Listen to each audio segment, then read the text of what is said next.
اسلام کے 5 فرض ہے، بنی الاسلام والا خمس کہ اسلام کی جو بنیاد ہے اللہ پاک نے وہ 5 ستون پر رکھی ہے، ستون کے بغیر عبادت قائم نہیں ہو سکتی۔ تو اسی طرح اللہ پاک نے اسلام کے جو ستون بنائے ہیں وہ 5 بنائے ہیں۔ وہ پہلا ستون شہادت لا الہ الا اللہ وان محمد رسول اللہ، اس بات کی گواہی دینا کہ اللہ ایک ہے اور محمد صلی اللہ علیہ وسلم اللہ کے رسول ہیں۔ وإقامۃ الصلاۃ، اور نماز کو قائم کرنا، وإیتاء الزکاۃ، اور زکوٰۃ ادا کرنا، اور رمضان کے مہینے کے روزے رکھنا اور حج کرنا۔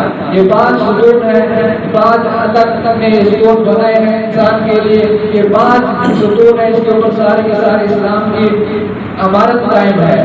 جو بندہ کلمہ نہیں پڑھا جس نے، وہ مسلمان ہی نہیں ہے، دائرہ اسلام کے اندر داخل نہیں ہوا۔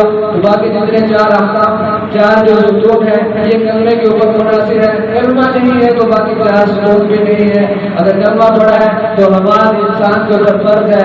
اللہ کے نبی صلی اللہ علیہ وسلم نے فرمایا الصلاۃ عماد الدین، نماز دین کا ستون ہے۔ من اقامها فقد اقام الدین ومن هدمها فقد هدم الدین۔ جس نے نماز کو قائم کیا اس نے گویا پورے کے پورے دین کو قائم کیا، اور جس نے نماز کو چھوڑ دیا، جس نے نماز کو گرا دیا، ایسے ایسے گویا پورے کے پورے دین کو چھوڑ دیا، پورے کے پورے دین کو گرا دیا۔ تو نماز انسان کے اوپر ہر حال کے اندر فرض ہے، ہر حال کے اندر نماز فرض ہے۔ بیمار ہے تو بیماری پر نماز پڑھے گا، صحت مند ہے تو صحت مندی کے اندر نماز پڑھے گا، کھڑا ہو کے نہیں پڑھ سکتا تو بیٹھ کے نماز پڑھے گا، بیٹھ کے نماز نہیں پڑھ سکتا تو اشارے سے نماز پڑھے گا۔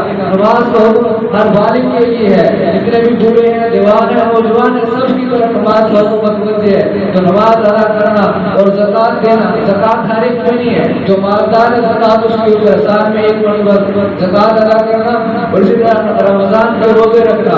رمضان کے روزے بھی ہر عاقل بالغ پر فرض ہے، اور جو بیمار ہے جو نہیں رکھ سکتا، زیادہ بوڑھا ہے، اس کے لیے فدیہ ہے۔ یہ رمضان کے روزے بھی ایسے جیسے سب کے لیے نہیں ہے، جو بیمار ہے تو وہ فدیہ دے، اور جو حج ہے یہ بھی ہر ایک کے لیے نہیں ہے، یہ بھی مالدار کے لیے ہے۔ لیکن جو نماز کا حکم اللہ پاک نے دیا ہے یہ ہر انسان کے لیے ہے۔ نماز کسی حالت میں بھی نہیں چھوڑی جا سکتی۔ اگر نماز چھوڑنے کا موقع تھا تو حضرت حسین رضی اللہ عنہ کے پاس تھا کہ کربلا کے اندر وہ نماز چھوڑ سکتے